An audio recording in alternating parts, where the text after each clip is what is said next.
Hi guys, nandito kami ngayon sa SM Baguio. Kaninang madaling araw, umuwi kami ng asawa ko dito sa Baguio. Umuwi muna kami sa bahay niya dito sa Baguio para magbakasyon. Yan. Ngayon guys, nandito kami sa SM Baguio. Meron lang kaming binili dito. Yan.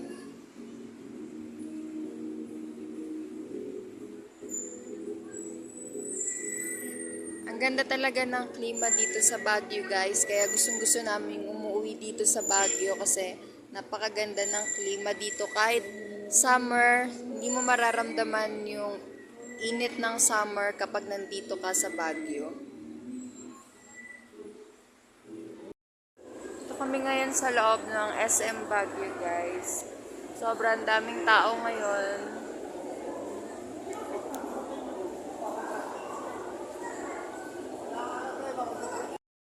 Hi guys, good evening. Gabi na dito sa Baguio. Kahit summer, malamig ang klima dito sa Baguio pagdating ng gabi. Kaya ang sarap namang umuwi dito sa Baguio dahil malayong malayo talaga siya sa Manila. Yan guys, parang kapag nandito ka sa Baguio, parang napakapayapa at tahimik lang ng kapaligiran. Ayan guys, ganito dito guys sa Baguio pag gabi. Yan. Dito pa rin kami ng asawa ko sa SM. At ang dami pa rin tao ngayon sa SM.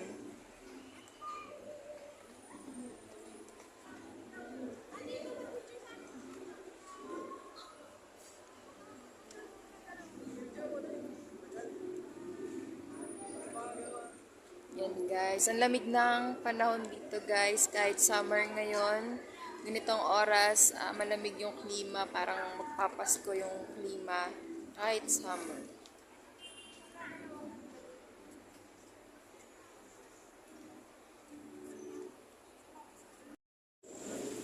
Hi guys! Good morning!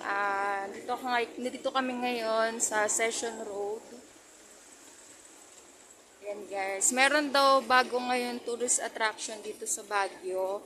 Ang tawag ay Dragon Castle. So guys, papunta kami ngayon doon ng asawa ko. Kasama namin yung biyanan ko.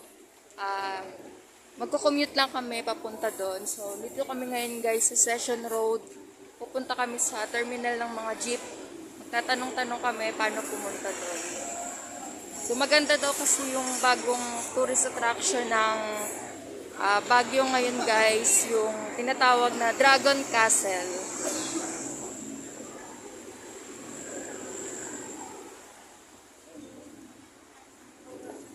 Hi guys, ito pala yung bilihan ng mga kape dito sa Baguio. Pag umuwi kami dito sa Baguio, lagi kami bumibili dito ng kape ay inuwi namin sa Manila. So ito guys, ngayon guys, binili ng biyanang kong kape ay yung Barako Blend. Ito guys, 610 na yung isang kilo niya. Yan. Pwede mo siyang ipaghilim. Ayan guys.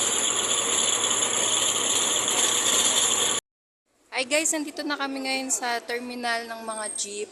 Dito malapit sa Bayanihan. Yan, karamihan ng terminal dito guys. Nandito. Lahat ng sakayan nandito sa terminal na to guys. Karamihan. Ayan, dito daw guys yung, nagtanong kami, dito daw yung sakayan papunta sa Dragon Castle.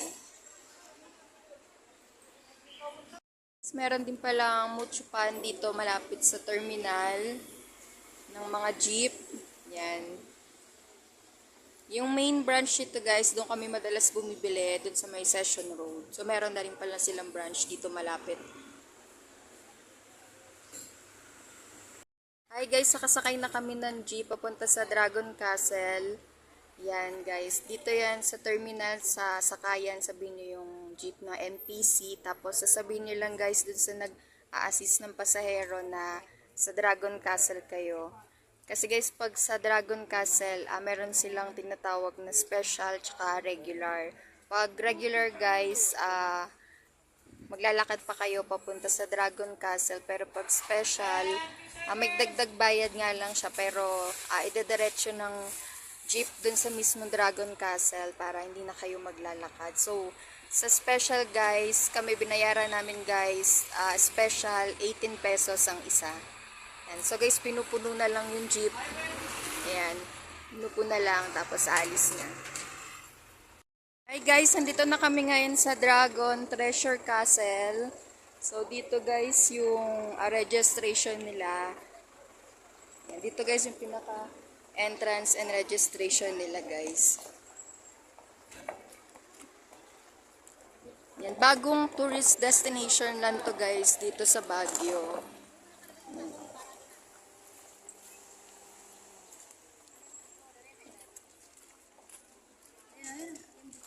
Yan, ito guys yung kanilang registration.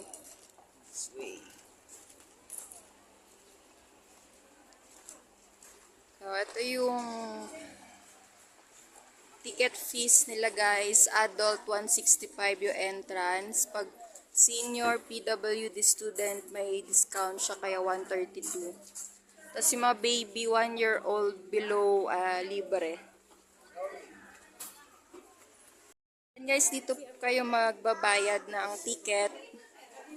Yan, dyan sa loob, pipila kayo magbabayad ng ticket.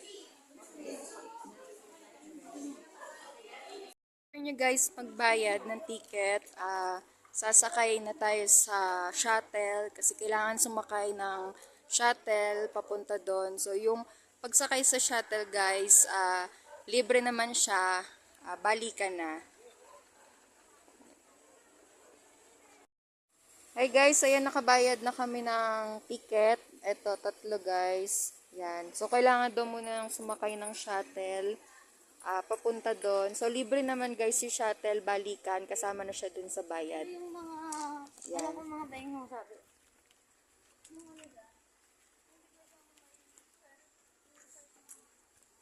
Yan, dito guys yung shuttle area ng Dragon Castle.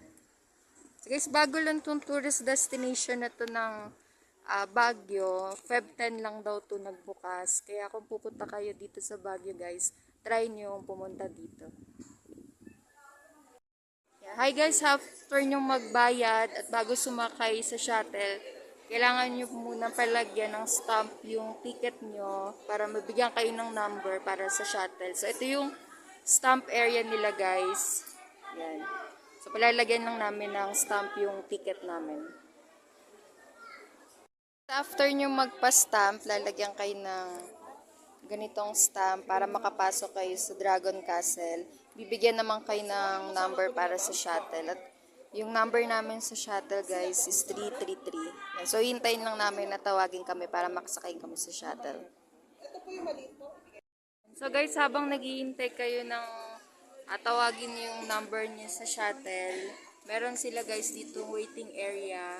Yan, may mga upuan tsaka lamesa kung saan kayo maghihintay. Tapos meron din kayong pwedeng mabila ng mga pagkain at mga souvenirs habang naghihintay kayong tawagin yung number.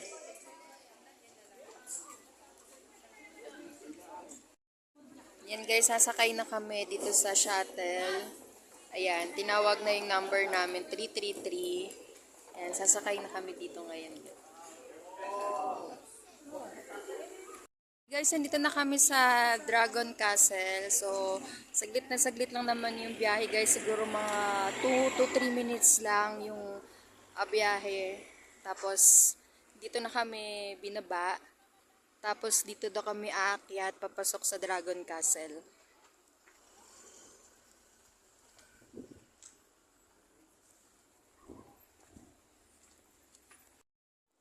Yan guys, so papasok ng Dragon Castle, akit kayo dito sa hagdan na bato-bato.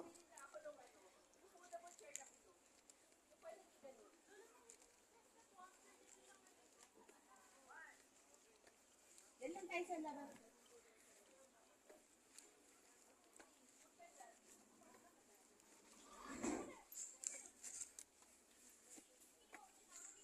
Ito na yung pinaka-entrance niya guys.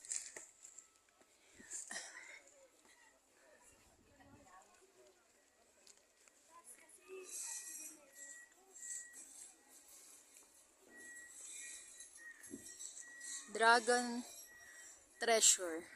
So, ito guys yung pinaka-entrance niya, papasok sa loob.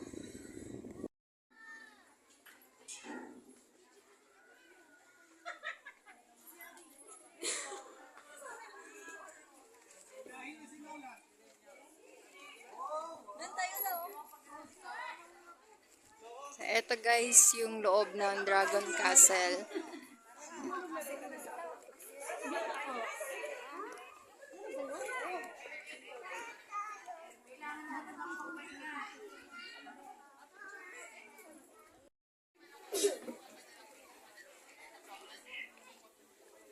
Ayan, so marami ding tao dito sa Dragon Castle guys, kahit na bagong tourist destination lang siya dito sa Baguio. Ayan, so meron din siyang, katulad ng ibang tourist destination sa Baguio, meron din siyang mga costume ng igorot na pwede nyong rentahan, pwede nyong isuot, pwede kayong magpa-picture. Ayan, tapos may bilihan din dito guys sa mga souvenirs, at meron ding ditong kabay na pwede nyong sumakay, pwede rin kayo magpakuha ng pictures.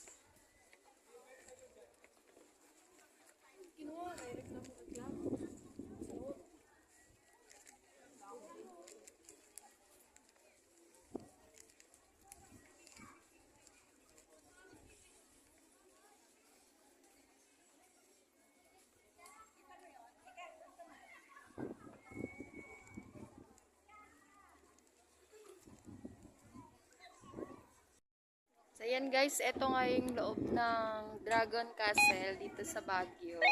So, hindi pa talaga siya totally na tapos guys, kasi marami pang ginagawa. Pero binuksan na nila sa mga turista para pwede nang mamasyal. Pero may mga parte pa rin siya guys na ginagawa pa.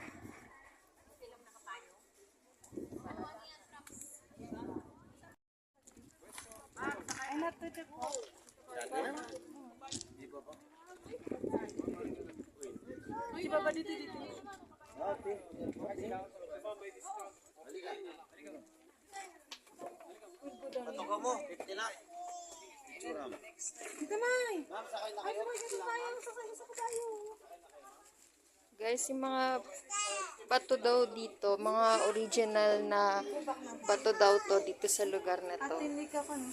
So, hindi to mga artificial na bato guys. Ito yung mga original na bato. So, ayan guys, yung sa taas, dahil di pa nga siya tapos ginagawa pa.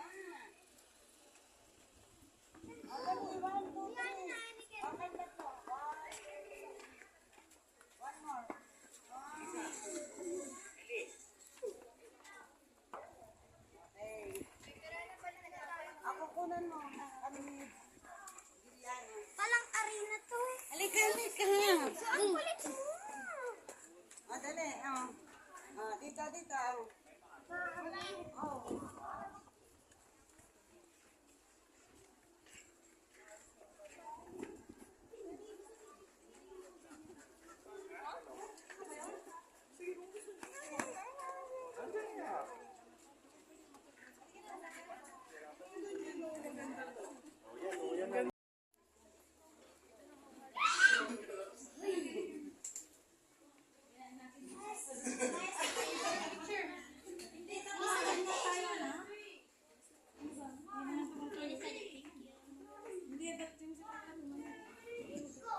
Dito, dito.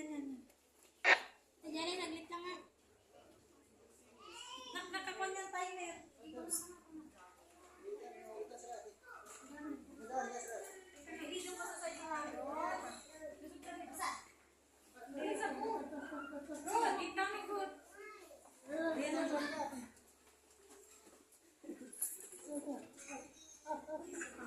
Ay, dito.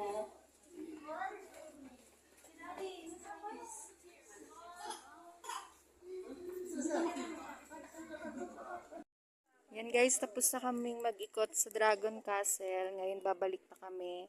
Pagbalik naman guys, kukuha ka ulit ng number para sa shuttle. So ito yung number namin guys. Number 28. Tapos maghihintay sa may shuttle ulit na dumating guys. Pabalik naman. Nandito kami naman ngayon sa Hotel Grande. Yan, dito pa rin sa Baguio, guys. Susubukan namin yung merienda buffet nila dito, guys. Kasi meron sila ditong breakfast buffet, lunch, merienda, tsaka dinner. So, subukan namin, guys, yung kanilang merienda buffet. So, merienda buffet nila dito, guys, 280 per head.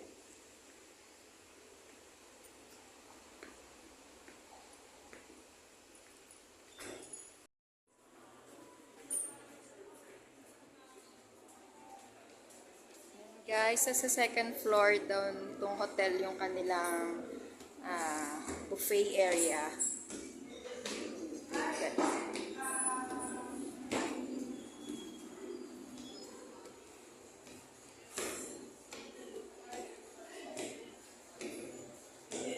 Suki Japanese Resto.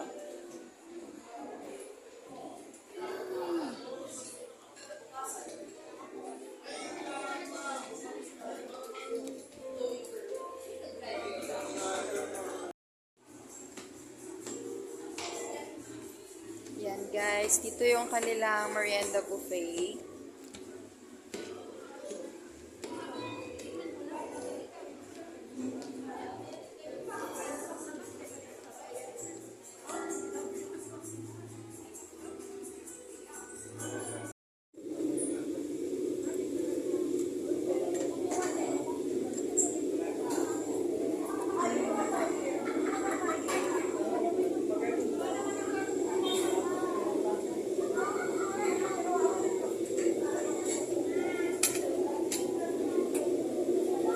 Meron sila guys, shawarma rice, tapos merong mga french fries.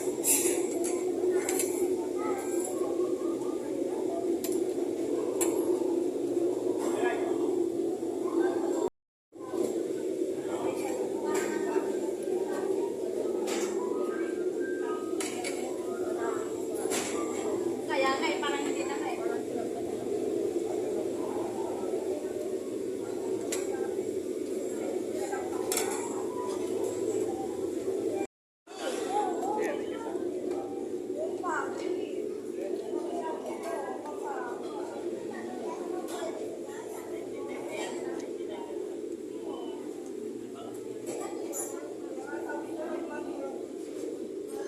Ito guys, dito yung mga pizza. Iba-ibang klase ng pizza.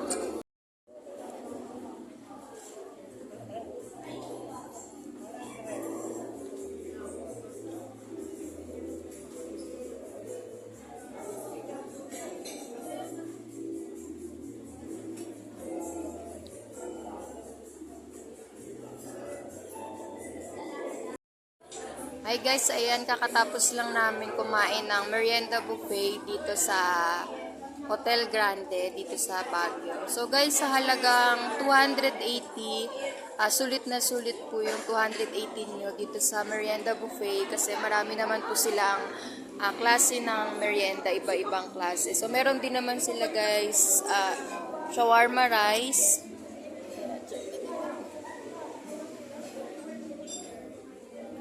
Ayan guys, meron silang shawarma rice, fries, fried chicken, mini pancake, tapos ito yung popcorn nila guys, galangkus na, tapos nachos, yung sauce. Ito guys yung kanilang pansit.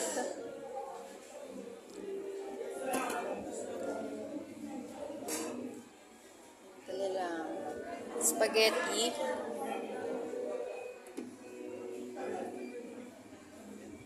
Ito ang carbonara. Carbonara.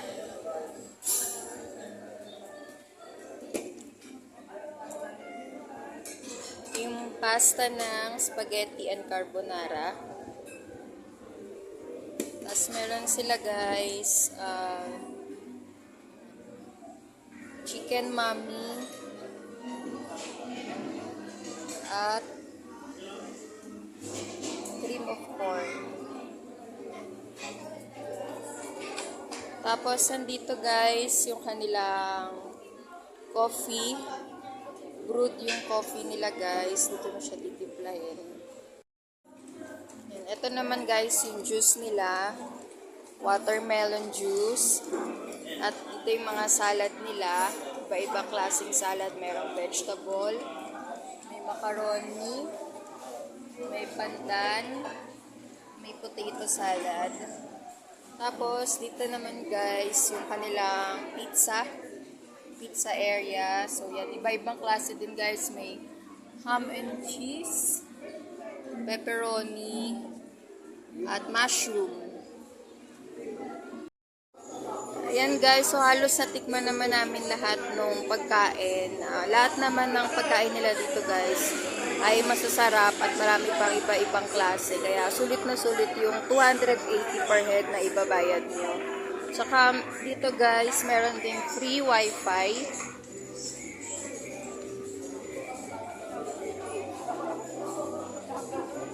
Ayan.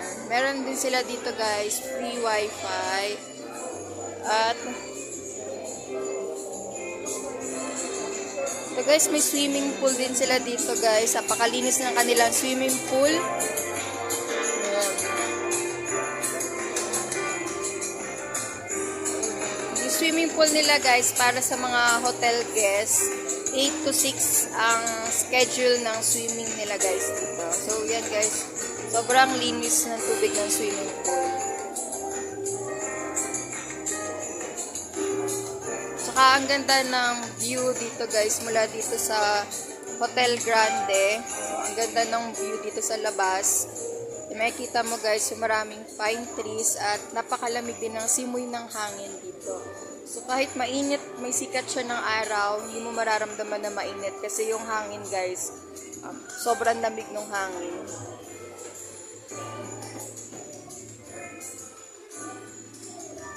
Yan. So ito yung view dito guys sa taas ng Hotel Grande. Yan, kung makikita nyo guys, merong mga nagkakabayo. So, meron ding malapit dito guys na pwede kayong magkabayo at iikutin nyo yung buong lugar na to. Yan guys, pauwi na kami. Katapos lang namin kumain dito sa Hotel Grande.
Yan guys, tapos na kaming kumain dito sa Hotel Grande. Ito yung pinakalabas niya guys. So malaki din tong Hotel Grande dito sa Baguio. So pauwi na kami guys. Hanggang dito na lang yung vlog namin mag-asawa guys.